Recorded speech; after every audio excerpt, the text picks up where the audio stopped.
દાહોદમાં પણ ભારે વરસાદને લઈને આજ ગરબા આયોજક કરવા કે નહીં તે બાબતે આયોજકોમાં મૂંઝવણ જોવા મળી છે। તો બીજી તરફ ખેલૈયાઓ આજે ગરબા યોજશે કે કેમ તેને લઈને પણ ચિંતામાં છે। દાહોદમાં ગઈકાલે રાત્રે જ આજે બપોર બાદ ફરી મેઘરાજાની ધમાકેદાર ઇનિંગ જોવા મળી, જેના લઈને ગરબા ગ્રાઉન્ડમાં પાણી ફરી વળ્યા છે, જેને આયોજકોએ પ્લાસ્ટિક મેદાનને કવર કરીને ગરબા લાયક બનાવવાનો પ્રયાસ પણ હાથ ધરવામાં આવ્યો છે। एक लांबा विराम पछी दाहोद में वरस्यो मोड़ी रात्रे वरसाद, जेना थकी जे नवरात्रिना जे खेलैयाओ छे, गरबा रसिको छे, एमने थोड़ी तकलीफनो सामनो करवो पड्यो। छतां पण वरसता वरसादनी अंदर पण खेलैयाओ मन मूकीने रम्या हता। पण ચોક્કસપણે કહી શકાય કે જે આયોજકો છે ગરબાના એ લોકોમાં મૂંઝવણ જોવા મળી રહી છે। આપણી સાથે કેટલાક આયોજકો છે, એમને વાત કરીશું।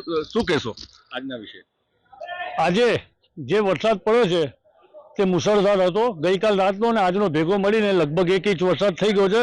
ચિંતા 100% થાય, પણ ગત વર્ષોની અમારી જે યુવા ટીમ છે એ યુવા ટીમની જહેમત જોતા એવું લાગે છે કે અમે 100% ગરબા રમીએ જ છીએ। રાતના અહીંયા ગાડી એક સરસ મજાની પંક્તિઓ છે, હૈયામાં હામ રાખીએ છીએ, મનમાં રામ રાખીએ છીએ। અમે રાત્રે ગરબા રમીશું જ એવો છલકતો જામ રાખીએ છીએ।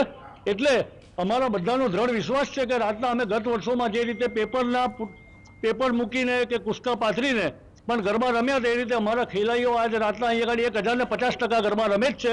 તમને જોવું હોય તો ખાતરી આપું છું કે રાતના તમે 11 વાગે આવજો, અમારા ગરબા જામેલા જ હશે।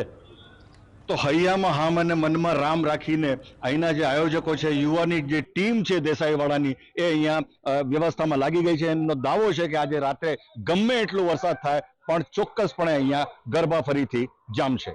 ભૂપેન્દ્ર ચૌધરી, GS